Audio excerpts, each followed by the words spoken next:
ఢిల్లీ పర్యటనలో తెలంగాణ సీఎం రేవంత్ రెడ్డి ఇవాళ మధ్యాహ్నం తెలంగాణ కాంగ్రెస్ ఎంపీలతో సీఎం సమావేశం. తెలంగాణ పెండింగ్ అంశాలపై ఎంపీలకు దిశానిర్దేశం చేయనున్న రేవంత్.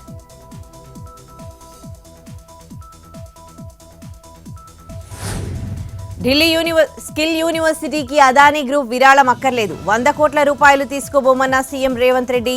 తమ ప్రభుత్వాన్ని అనవసర వివాదాల్లోకి లాగొద్దని వినతి.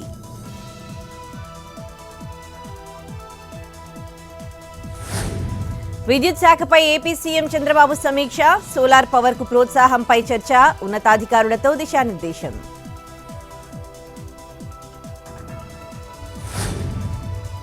ఏపీ రాజధాని అమరావతేనని కేంద్రం చెప్పిందన్న నారాయణ. అధికారికంగా గెజిట్ అవసరం అనుకుంటే తెప్పిస్తామన్న మంత్రి.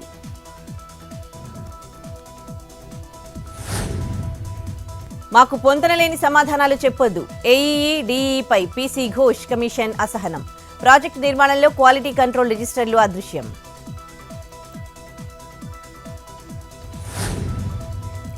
రామ్ గోపాల్ వర్మ కోసం హైదరాబాద్లో గాలింపు. శంషాబాద్లోని ఓ ఫామ్ హౌస్ కు వెళ్లిన ఏపీ పోలీసులు సెర్చ్ వారెంట్ లేకపోవడంతో వెనుదిరగాల్సిన పరిస్థితి. వర్చువల్ విచారణకు సిద్ధమన్న ఆర్జీవీ న్యాయవాదులు.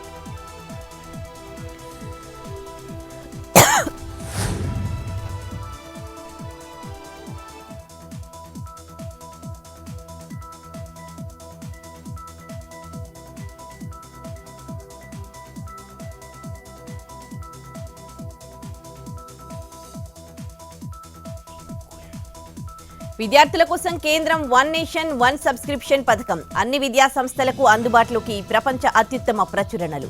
6,000 కోట్లు ఖర్చు చేస్తున్నామన్న కేంద్ర మంత్రి అశ్విని వైష్ణవ్. పాన్ కార్డ్ ఆధునీకరణకు cabinet green signal.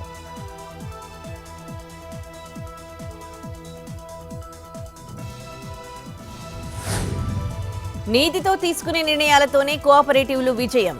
Mahatma Gandhi చెప్పిన గెలుపు సూత్రం అదే అన్న నరేంద్ర మోడీ.